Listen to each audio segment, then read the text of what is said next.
Hello, আসসালামু আলাইকুম সাহেব। আমার একটা প্রশ্ন, যে একজন ব্যক্তি সালাত আদায় করে আবার নেশাদ্রব্য জিনিস পান করে, এই ধরনের নামাজীকেও কোন নামাজ বলা হয়? ভাইজান প্রশ্ন করেছেন, একজন ব্যক্তি নামাজে পড়ে আবার নিষিদ্ধ দ্রব্য পান করে খায়, এই ব্যক্তিকে কোন ধরনের নামাজি বলবেন? সূরা আনকাবুত সূরা নম্বর 29 আয়াত নম্বর 45 আল্লাহ বলছেন, ইন্না সলাতা, নিশ্চয়ই সলাত তানহা, মানুষকে বিরত রাখে কি থেকে? অশ্লীল মন্দ খারাপ কাজ থেকে। আল্লাহ সুবহানাহু ওয়া তাআলার দাবি, যে ব্যক্তি নামাজ পড়বে সে অটোমেটিক পাপ থেকে দূরে থাকবে। কোনো ব্যক্তিকে দেখছেন সে নামাজও পড়ে আবার পাপও করছে, নামাজও পড়ে নেশার সঙ্গে যুক্ত আছে, নামাজও পড়ে প্রেমও করছে, আছে না ভাই? নামাজও পড়ছে পরকীয়াতে লিপ্ত আছে। আল্লাহ বলছে নিশ্চয়ই সালাত মানুষকে অশ্লীল মন্দ কাজ থেকে দূরে রাখে। আপনি নামাজ পড়ছেন কিন্তু পাপ ছাড়তে পারেননি, এখনো পাপ করে চলে যাচ্ছেন, জেনে নেবেন আল্লাহ আপনার এই নামাজটাকে কবুল করছেন না, বরং আপনার নামাজ আল্লাহ কবুল করছেন না। কারণ নামাজ কবুল হওয়ার বাহ্যিক একটা আলামত, অটোমেটিক মানুষ পাপকে ত্যাগ করে দিবে, পাপ আর করবে না, পাপকে ভয় করবে। কথা বুঝতে পারছেন? শুকরিয়া, জাযাকাল্লাহু খায়রান। প্রশ্ন, আসসালামু আলাইকুম সাহেব, 5 ওয়াক্ত নামাজ না পড়লে জুমার নামাজ কি কবুল হবে? একই ধরনের প্রশ্ন, কেউ যদি 5 ওয়াক্ত সালাত আদায় না করে, জুমার দিনে জুমা পড়লে কি তার সালাত কবুল হবে? ভাই আপনার কাছে একটা ছোট্ট প্রশ্ন, আমাদের জন্য মাগরিবের নামাজ কয় রাকাত ফরজ? 3 রাকাত ফরজ। কেউ যদি 2 রাকাত পড়ে, 1 রাকাত পড়ল না ইচ্ছাকৃত, তার নামাজ হবে? কথা বলেন, কি হবে? বাতিল হয়ে যাবে। এই 2 রাকাত যে পড়েছে, 2 রাকাতের নেকি পাবে? 2 রাকাতের নেকি পাবে না। আসরের নামাজ 4 রাকাত ফরজ। কেউ যদি 3 রাকাত পড়ে সালাম ফিরে বাড়িতে চলে যায়, তার আসর আদায় হবে? হবে না। তো আমাদের কন্টিনিউ সপ্তাহে 7 দিনই নামাজ ফরজ, 5 ওয়াক্ত কন্টিনিউয়াসলি ফরজ। কেউ যদি 7 দিনের কোনোদিন নামাজ পড়ছে না, শুধু জুম্মার দিনে নামাজ পড়ছে, তার নামাজ কবুল হবে? কথা বলেন। প্রতিদিন আপনার জন্য মাগরিব যদি 3 রাকাত ফরজ হয়, কেউ যদি 2 রাকাত পড়ে সালাম ফিরিয়ে দেয়, এই যে 3 রাকাত ফরজ 2 রাকাত পড়েছে, অথবা তার মাগরিবটা বাতিল। ঠিক আল্লাহ সুবহানাহু ওয়া তাআলা 5 ওয়াক্ত নামাজ আপনার জন্য ফরজ করেছে, আপনি সপ্তাহে 7 দিন কিচ্ছু পড়ছেন না, শুধু জুমার দিন সালাত আদায় করছেন, আপনার জুমা কবুল হবে? আল্লাহ কি শুধু আপনার উপরে জুমা ফরজ করেছে?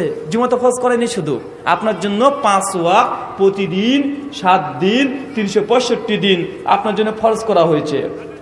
এর জন্য শেখ সালেহ আল উসাইমিন তার তারকুস সালাহ এই বইটার 18 নম্বর পৃষ্ঠায় লিখেছেন, যে ব্যক্তি শুধু জুমার নামাজ পড়ে, অন্য কোনো দিনে আর কোনো নামাজ পড়ে না, এই ব্যক্তিদের জুমা কবুল করবে কি করবে না আল্লাহু আলাম, আল্লাহ ভালো জানে।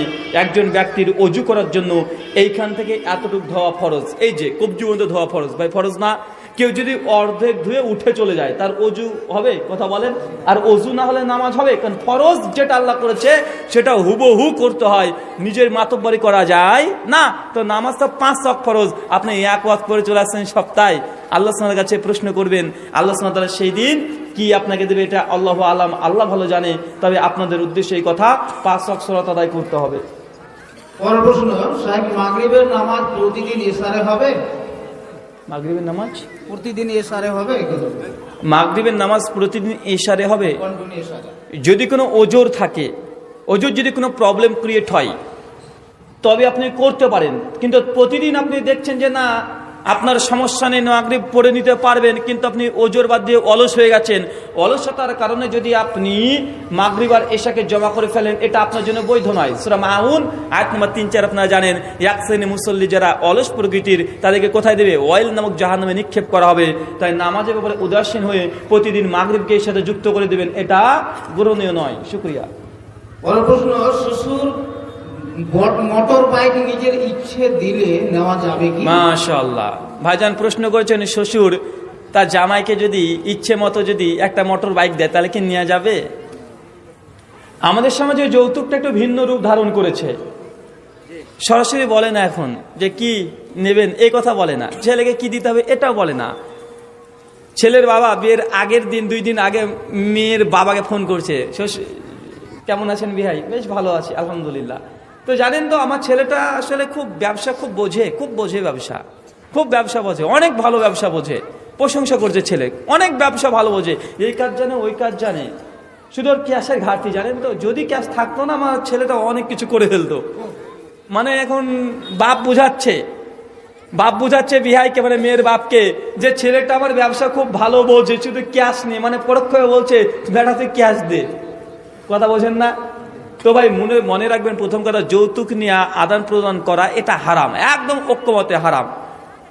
কোন পিতা মাতা যদি তার মেয়ে জামাইকে যদি কিছু তোহফা দিতে চায়, গিফট করতে চায়, আপনি গিফট নিতে পারেন, কি বললাম, নেওয়াটা জায়েজ। কিন্তু শ্বশুরের কাছ থেকে আপনি মোটরসাইকেল যদি গিফট নেন, আর আপনার শ্বশুরের নিজের মোটরসাইকেল নাই, আপনি জামাই আপনার শ্বশুরকে একটা মোটরসাইকেল গিফট করবেন, এটা হক? কথা বোঝেন নাই?